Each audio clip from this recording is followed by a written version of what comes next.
করাত দিয়ে আমার গলা কেটে ফেলতে চেয়েছিল। পরে আমি আমার ব্যাগটা দেখাতে চেয়েছিলাম, টাকা ছিল।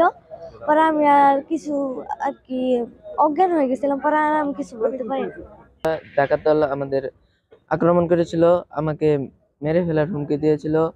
আমার এখানে দা ধরেছিল এবং বলেছিল তুই যদি কোনো সমস্যা করিস তাহলে তোকে মেরে ফেলবো। তো এবং বলেছিল তোর কাছে যা যা আছে তা সব দিয়ে দে। তখন আমি আমার কাছে ফোন ছিল, আমি ফোন এবং 500 টাকা দিয়ে দেই। এরপর বলেছে আর যেন কোনো সমস্যা না করি, সমস্যা করলে এখনই তোকে খুবই হত্যা করে ফেলবো।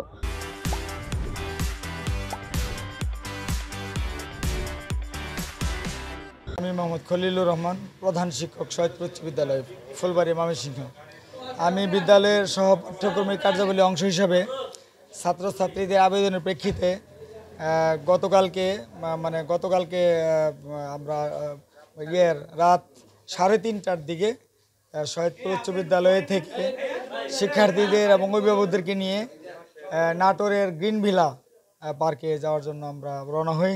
আমরা রাত 3:30টার দিকে রওনা হওয়ার পর সাগরদিঘি থেকে একটু সামান্য কিছু গিয়ে কামালপুর নামক জায়গায়, মালিরচালা কামালপুর নামক জায়গায়, ওখানে ভুইয়াবাড়ি নামক জায়গায়, ওখানে রাস্তায় আমাদের ভীষণ বড় একটি গজার গাছ আমাদের সামনে বাধাগ্রস্ত করে রাস্তায় ফেলে আমাদের আটকানো হয়। তারপরে আমাদের 4টা গাড়ি ছিল, 4টা গাড়ির মধ্যে পিছনের যে 4 নম্বর গাড়িটা ছিল ওখান থেকে তারা এক এক গাড়ি করে সার্চ করে আমাদের শিক্ষার্থীদের কাছ থেকে, অভিভাবকদের কাছ থেকে এবং ছাত্রছাত্রীদের কাছ থেকে, টিচারদের কাছ থেকে টাকা, স্বর্ণালংকার এবং মোবাইল,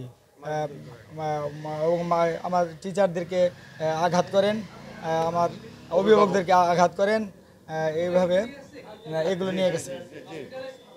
এবং চতুর্থ গাড়ি হওয়ার পরে তৃতীয় গাড়ি, তারপরে দ্বিতীয় গাড়ি আসার আগে আমি প্রথম গাড়িতে ছিলাম। আমি 999-এ ফোন করার পরে পুলিশ আসছিল। পুলিশ আসার পরে ওরা পুলিশের টের পেয়ে ওরা চলে যায়। সৈয়দপুর উচ্চ বিদ্যালয় থেকে পিকনিকের উদ্দেশ্যে 4টি বাস 180 জনকে নিয়ে রওনা দিয়েছে নাটোরের উদ্দেশ্যে। তারা পিকনিকে যাবে। তো তারা তাদের স্কুলের স্পট থেকে রওনা হয়েছে তখন রাত 3:45।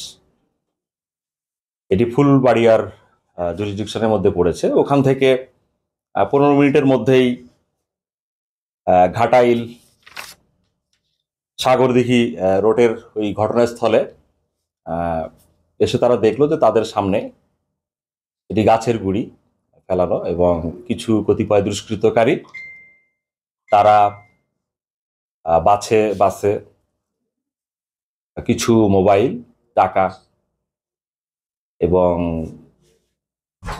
কেউ কেউ বলছে স্বর্ণালংকার, কেউ বলছে ইমিটেশন, এই ধরনের কিছু লুণ্ঠন করেছে এবং তাদেরকে চাকু দিয়ে কিছু ভয়ভীতি দেখিয়ে এটি লুণ্ঠন করে তারা চলে গিয়েছে।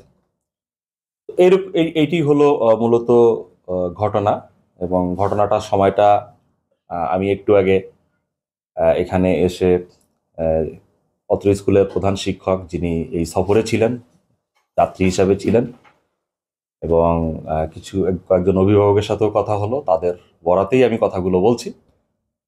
তো আমরা যতটুকু জানতে পারলাম এখানে 999-এও ফোন দিয়েছে এবং আমাদের একটি টিমও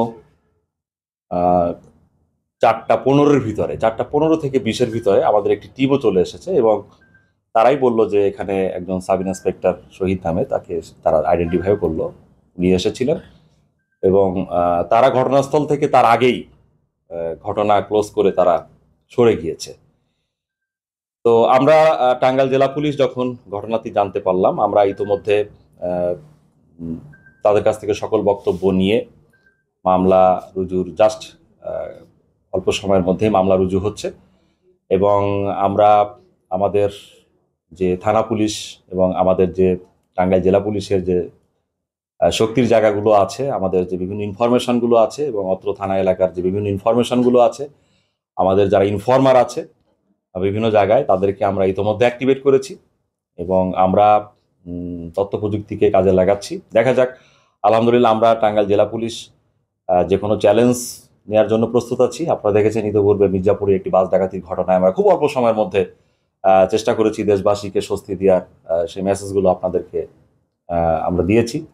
তো আমরা টাঙ্গাইল জেলা পুলিশ আমরা সর্বোচ্চ চেষ্টা করব এই ঘটনাটি ডিটেকশন করার এবং এখানে যে সমস্ত দুষ্কৃতকারী এই ঘটনার সাথে জড়িত ছিল নিশ্চয়ই আমরা তাদেরকে খুব শীঘ্রই ফাইন্ড আউট করে আইনের আওতায় নিয়ে আসবো ইনশাআল্লাহ।